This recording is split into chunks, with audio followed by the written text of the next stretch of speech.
Okay, we're live here from Sandal Street in central London, and as you can see, we're here with Urban Scoop, and we're doing the recce for next Saturday. And I think with everything that's been going on in the country, next Saturday is a vitally important moment in our movement's history. We all know that Tommy's in prison. If you really care about getting Tommy out of solitary confinement, having his conditions changed, and hopefully getting him home and getting him free, then you really need to be standing with us in Sandal Street next Saturday, 1st of February. We're going to be forming up for muster at 12 o'clock.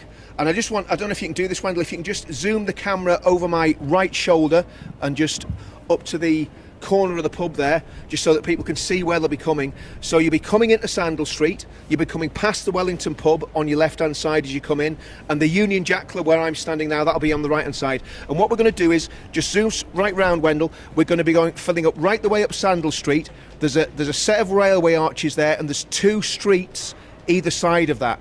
We're going to be filling that area, because what we've agreed with the police, because obviously we don't want to have major disruption to the whole city. We're not like the other marches that just close the whole place down.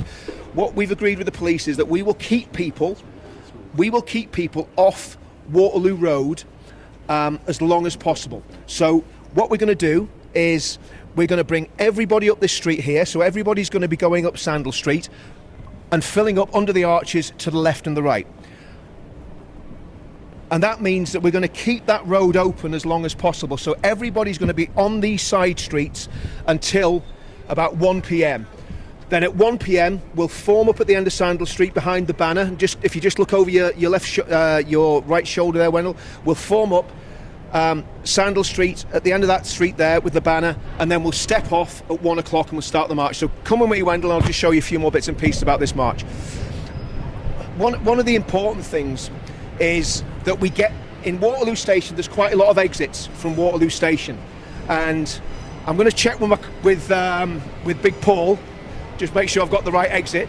But you want to come down the exit that is where the escalators are. It's right at the end of Waterloo Station. As you come into Waterloo Station off the trains, you turn right and you head towards the end, and there's an escalator that heads down, and I have a feeling it's exit 2. I'll just check with these guys. It's exit 2. Okay, good. It's exit 2. If you just swing the camera around there, Wendell, and people will see exactly where that is. Okay. So let's go over. Yeah, let's go over. Yeah. So that is the exit that we'll be coming out of. That's exit 2 in Waterloo Station. There's a McDonald's on the left. There's the tube station on your right. So, all right, how you doing?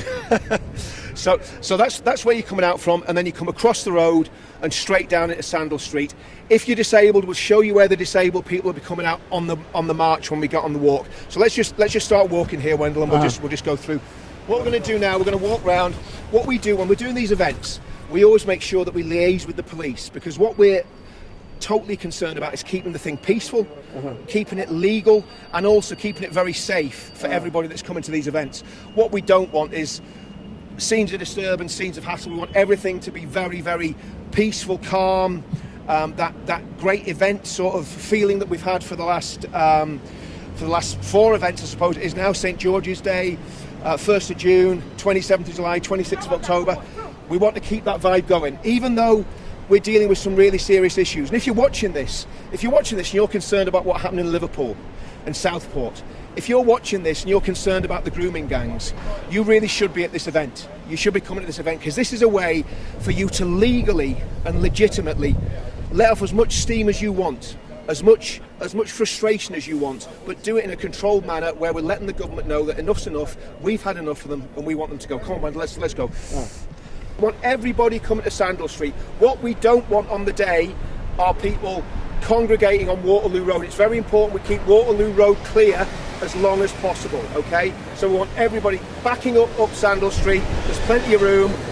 We'll have stewards, we'll have security to tell you exactly where to go and how to do it. So that's very important that we keep this free-flowing until the last minute when we step off and start the march. Right, let's go, Wendell. We'll go for a little walk. Yeah.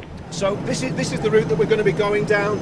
We set off from Sandal Street onto Waterloo Road, and we're going to head up here. And I've got people that will keep me right on the actual route of where we're going, so we'll make sure I don't go wrong. But we're going up to the roundabout here, and then we're turning left as far as I know onto York Road. So if you just look over, your left shoulder again there, Wendell, that is one of the access points for disabled people. There's another one further round, but that's one of the access points. Okay. That's the tube. Yeah, that's the tube. I mean, if people are coming on the tube, that's one of the exit points. So if they're coming out of there, they're coming out and they're going right, heading down towards Sandal Street. Yeah. And this is another one as well. So this one here, again, people can come straight down here. So the disabled people will come out of there, Wendell, behind us. So they'll come out of there, and then they'll come down here. Okay. But I'll show you that. I'll just show you that just now. Yeah, that's the yeah. Yeah. So we'll just go up here. So they will come out of exit 3, I believe it is the disabled exit in Waterloo Station. I'll double check that. And then they come, just swing the camera around there. When they come down there, straight down, so they can have a wheelchair race down there. Get to the zebra crossing, and then you're across, and you're into an area where you can just zoom through there without any curbs or anything. So it's perfect for people that have got mobility issues. Okay, let's go back on the route.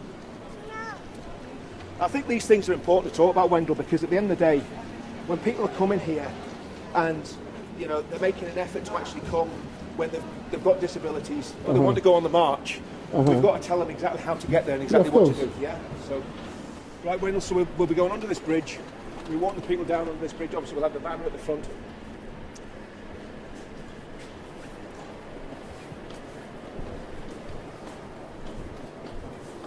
I'll just cover it. Yeah.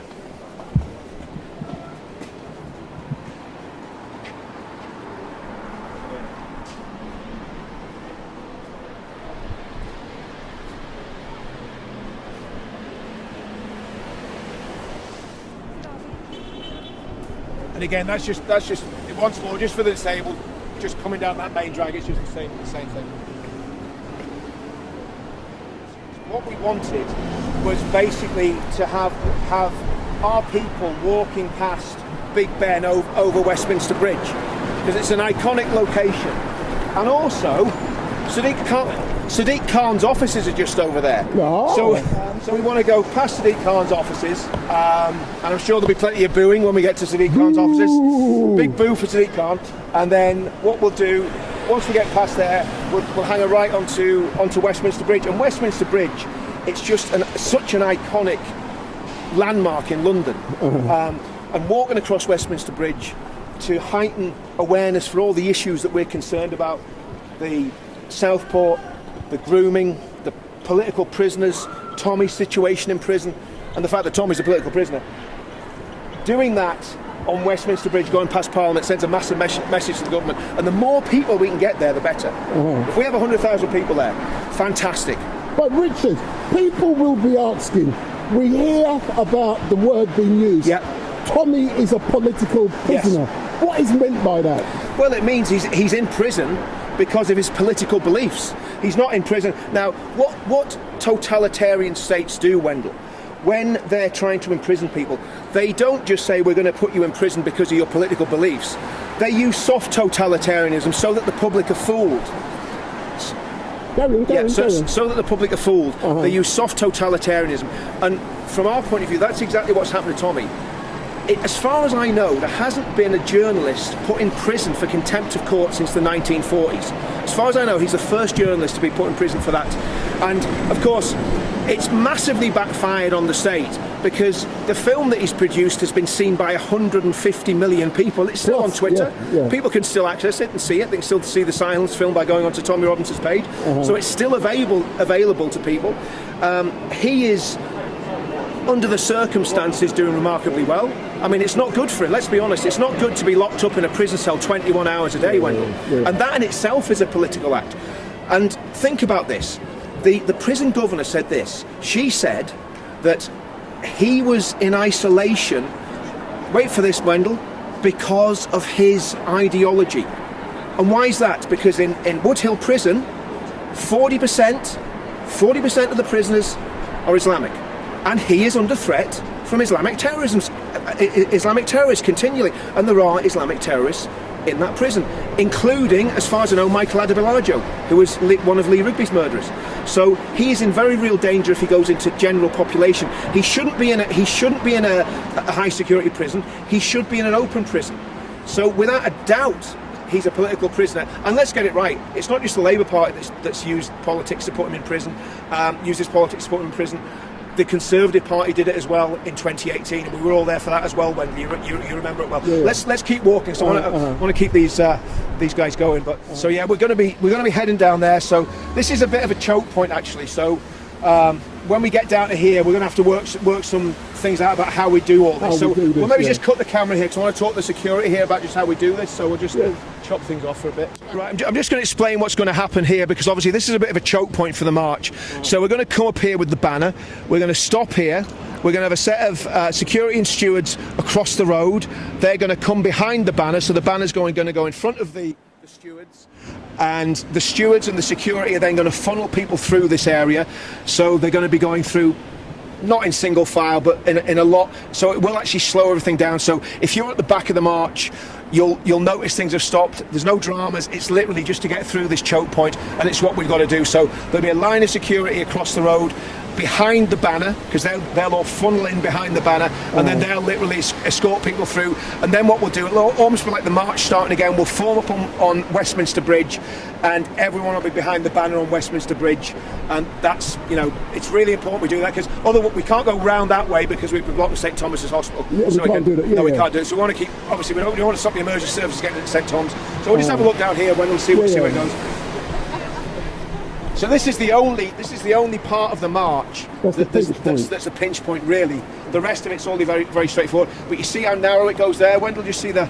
Yeah. Because I mean, obviously people can go on both sides of that, but that's into the Park Plaza's car park. So we want to try and keep everyone moving quickly up here, but keep them moving so it's not a crush. You know what I mean? 'Cause what you don't want, what we don't want is any aggro from that point of view. So yeah. It's all good. Let's stop here because I want to have a quick chat with the police about what we're doing. So what we're going to do, just the other side of those traffic lights, we're going to rush forward with the banner. So there's going to be 2 or 3 people sprint forward with the banner, stop the other side of that traffic light. It's a 6-metre banner, so it'll take up most of the road. Okay, and then exactly, and then we're going to backfill with as many people as we can from that choke point. Now, if we have 25,000 people, 50,000 people, 100,000 people, we're gonna more or less fill the whole bridge, Wendell, to be brutally honest with you. But we don't know what we're going to get in terms of numbers. But what we do know is that we're gonna basically fill this road. And from your point of view as a cameraman, you are going to get that shot, mate. You're going to get the perfect shot. And just look at that. I mean, that is iconic. I think what people have got to realise is, right, what this is behind me is the heart, not just of British democracy, but of global democracy. And what the British did, for good or for ill, they exported democracy and law and order to the world, and it's still thriving all over the world. The United States just proved it last week with that amazing election win for Donald Trump. But democracy is massively under attack in the UK, and that house, when you've got the Prime Minister that sits in that house saying he'd rather be at Davos than in Westminster, that tells you everything you need to know about our current Prime Minister. And if you hate, not him, but if you hate what he stands for, and you believe there's a better way of doing things, join us on the 1st of February, because we've got a lot of speakers that have got a lot of good ideas that are going to tell you exactly what we can do to change things. So just look at that. Just look at that beautiful scene. With us, some of the really nasty far right people. The ones that try to jump they're jumping with the banners. They'll not do it. We'll keep an eye out for that point in case there's any. Those drop. Yeah, I mean, just look at this. This is what we're walking across when we're doing the event. If for nothing else, come on the 1st so you can walk over Westminster Bridge unhindered. Absolutely fantastic. A little bit of photo bombing there. We don't mind that. It's a free country. If you want to jump in the photograph, feel free. But it's absolutely magnificent. I was saying there, Wendell, this is where I first came to do the first ever event in 2017 for Veterans Against Terrorism. Just further along here in Parliament Square, and it was a result of that terrible attack that happened on this bridge in 2017. That was one of the turning points. There was the Ariana Grande massacre in Manchester, where that jihadist suicide bomber blew himself up and killed all those women, children, young people.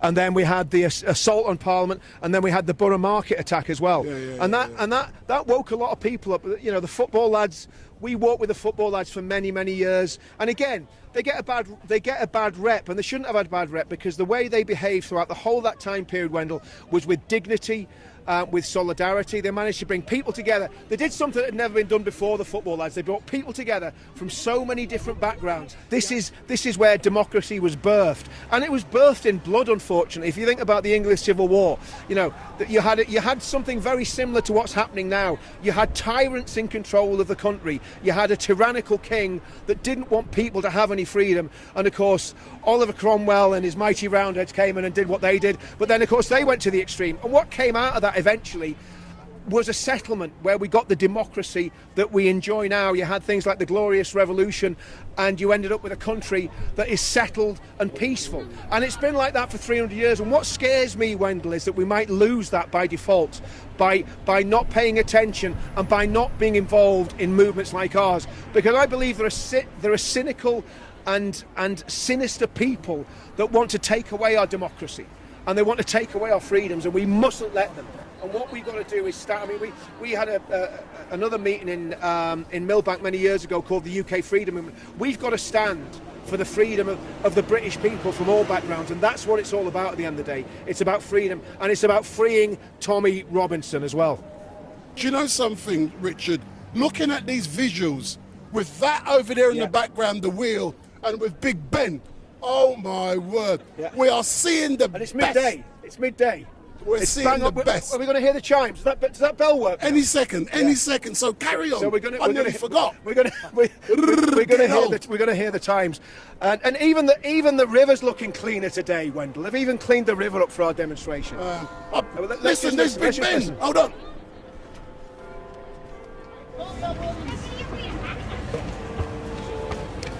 Yeah, I mean. Hold on. Yeah.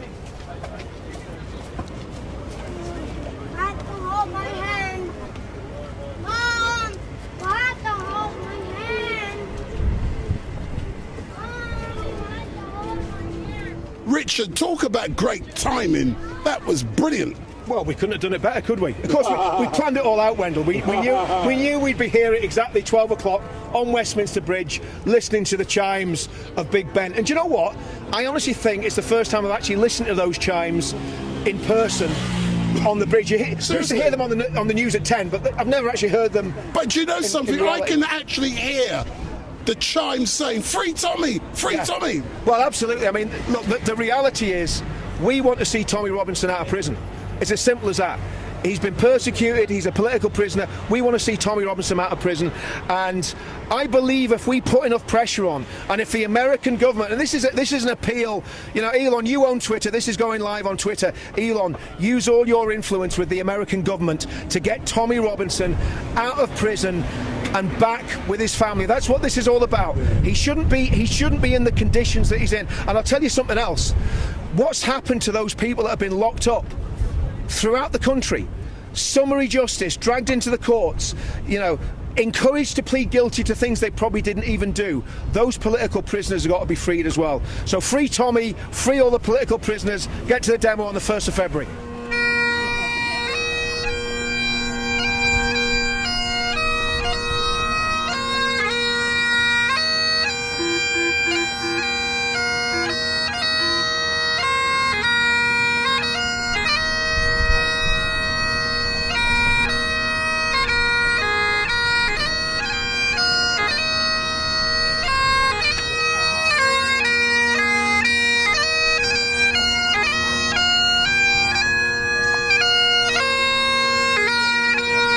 I just want to ask people to actually, if they can scan that, if they watch this on the video, they might be able to scan that QR code, and give this guy some money. So let's make this guy a millionaire. If you're on Twitter now, scan that QR code and start giving this guy some money.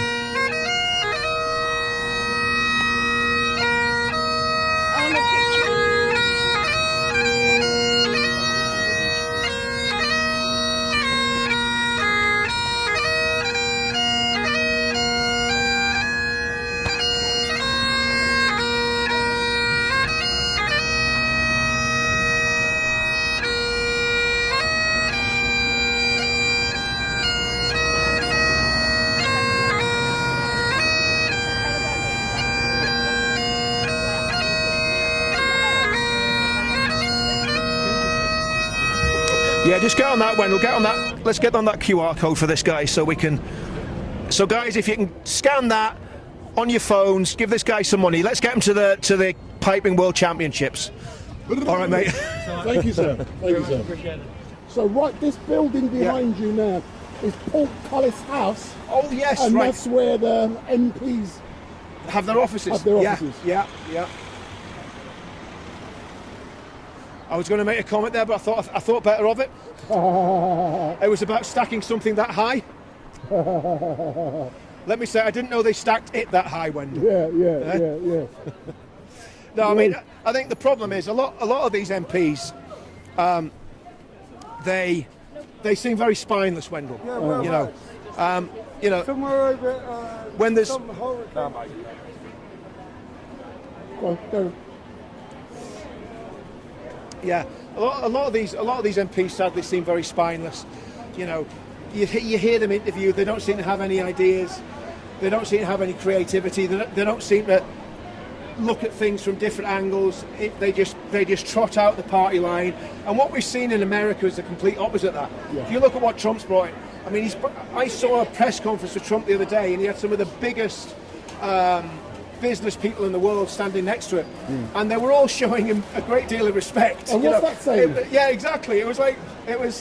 I was going to say it was a bit like a scene from The Godfather, you know, when they go to see the Don, you know, but they were going to see the Don, you know, the Donald. They want tax breaks. They want tax breaks, and look, he wants to do business with the world, and I think sadly our country's going in the opposite direction. So we'll all be coming down here. We'll be coming past Big Ben, past the House of Parliament. That's your money shot there, actually, Wendell. That's where you want to get your camera pointed when the banner comes down. So you almost want to race. But we'll be over there in the road. You want to have people there. Yeah, in the road.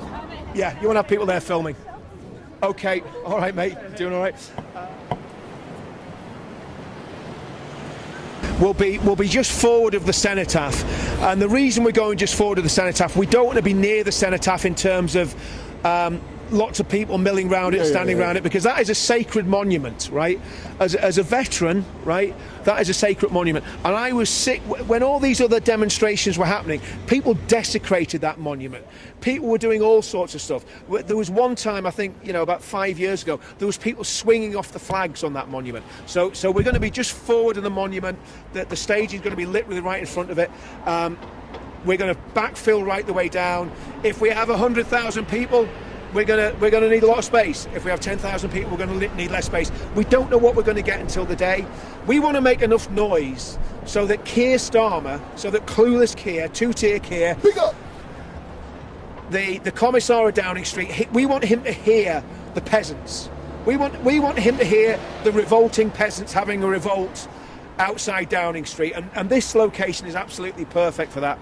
And I think if we get a day like today, Wendell, I mean, this is meant to be the biggest storm in British history, and I'm just glad I'm in the right part of the country at the moment. and we pray that the weather's like this next Saturday, because it'll be absolutely fantastic. It's going to be a great day, everybody. It's going to be an absolutely fantastic day. There's going to be some fantastic music.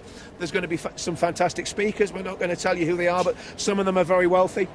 And it's just going to be, the best demo we've done this year.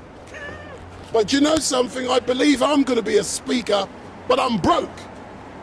Well, I'm not wealthy at all. Never believe someone that says they're broke. But Richard, for the people who are just joining us, and they have yet to get the chance to find out more about the meeting place, the time, the route, sum up in regards to what's going to be happening. Absolutely. I mean, I think the thing is, what we've got to realise, if someone's been watching this stream from the very beginning, there's going to be a lot of repetition here, but we do that deliberately for a very simple reason, that that people are jumping on and jumping off all the time, because we know this has like been a 3-hour stream, I think, Wendell, certainly That's a 2-hour short stream for me. Yeah, I know. So basically, what this is about, right? This event is first and foremost about political prisoners, specifically about Tommy Robinson and his situation. As we said, and I said it at the beginning, Wendell, Tommy Robinson is a political prisoner. And what that means is he is in prison because of his political beliefs. And the governor of the prison that he's in said he's in solitary confinement not because of any crimes he's committed, Wendell. He's in solitary confinement because of his ideology. And I want everyone that's watching that, let that sink in. he is in a British prison in solitary confinement because of his ideology. And the reason he's in solitary confinement is because the prison authorities are terrified to put him on general population because he could be murdered by Islamist terrorists, because he's in a prison where Michael Adebayo is, who murdered Lee Rigby. He's in a prison where 40% of the population is Muslim. A lot of them will be Islamists. So Tommy is in very real danger when he's in the prison system. And I want everyone that's watching this as well to spare a thought for those hundreds of political prisoners that got arrested for making tweets, those hundreds of political prisoners that got locked up for holding banners in front of police officers. And I want you to think about Peter Lynch, the late Peter Lynch. Yes, the last words that I heard Peter Lynch say on that video that was put out where he was in front of the police line, what was he saying? Was he saying, I want to kill police officers? Was he saying, I want to attack the police? Was he saying things about migrants? No. Do you know what Peter Lynch said? He said, I pray for my children. I pray for my children. He went to prison, he broke down, and remember how fragile the human mind is. He broke down in prison and he took his own life because he was getting bullied. We don't know who by. Yeah. We've heard rumours of who he's getting bullied by, but we don't know for sure. But he was getting bullied and he's dead. Now, political prisoners in the UK, that's not acceptable. That's not acceptable to me. In this country in the 21st century, it's not acceptable that we've got hundreds of people behind the door, not because they're criminals, but because they said hurty words on Facebook or because they went to demonstrations. When you do a protest, right, if you behave in a civil manner with the authorities and you don't start throwing your weight about, you don't start threatening, you can negotiate with them, but also you've got to be firm with them as well, Wendell. And you've got to know your rights, and you've got to know that you've got the right to do exactly what you want to do and do it how you want to do it. So, Richard, in closing, we're now in front of number 10 Downing Street. So, what do you have to say to Keir Starmer? Well, in particular, Southport. Start telling the truth.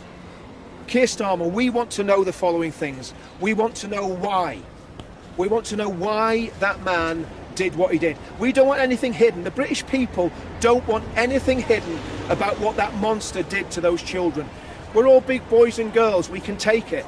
And I think you owe the British people a massive apology, Keir Starmer, because without a shadow of a doubt, you did not tell us everything. And if you don't tell us everything, that means you're not telling the truth. And that makes you a liar. And we cannot have a situation where the Prime Minister of the United Kingdom, when a terrorist attack takes place, the British people have a right to know immediately that that is a terrorist attack. And then to hide behind contempt of court laws, like you did, Keir Starmer, like a coward, using the law to protect yourself, not using the law for justice, but using the law in a biased manner to protect yourself. And I believe if you'd have come out onto that podium in Downing Street and you'd have stood there at that podium and been a man and showed that you had the courage of a man and told the British people exactly what had happened and why it had happened, I don't believe those riots would have happened. I don't believe that Peter Lynch, I don't know if Keir Starmer, I don't know if you know who Peter Lynch is, but let me tell you who Peter Lynch is. He's a man who was standing in front of a police line in a riot and said, I pray for my children. He got 2 years in prison and he's dead now. And Keir Starmer, that is because you did not tell the truth. And from what I've seen in the last few days, you haven't had the courage of your conviction to tell the truth even now. And I don't want this to come across like we're using the tragedy of what happened to those little girls and the crime that monster committed as an excuse to attack you, Keir Starmer. The British people are demanding answers from you, Keir Starmer, and you, Yvette Cooper. Tell the British people the truth about what happened at Southport, about what this mixed ideology was.